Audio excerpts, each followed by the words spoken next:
ఏదైనా నేను ఎక్కువ రుణపడున్నానంటే ఈ రాష్ట్రంలో తెలుగుదేశం పార్టీ కుటుంబ సభ్యులకు ఎక్కువగా రుణపడున్నా. రాత్రింబగళ్ళు పనిచేశారు.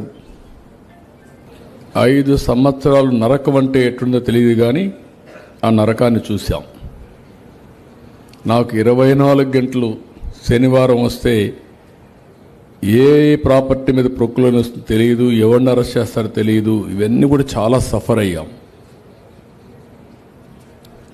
కానీ నాకు ఆ రోజు ఈ రోజు ఒక విశ్వాసం, దేశంలో ఏ రాజకీయ పార్టీకి లేనటువంటి పటిష్టమైన పార్టీ యంత్రాంగం ఉండే ఏకైక party Telugu Desam party. I'm proud of it. ఇది ఒక వారసత్వంగా మనకు వస్తూ ఉంది. ఎన్నో ఇబ్బందులు వచ్చాయి, ఎన్నో సమస్యలు వచ్చాయి. ఎక్కడికక్కడ సమస్యల్ని అవకాశాలుగా మార్చుకున్నాం, నేను కానీ మీరు కానీ అందరం కూడా. దానివల్ల మనం ఈరోజు విజయ డంకా మోగించగలిగాం.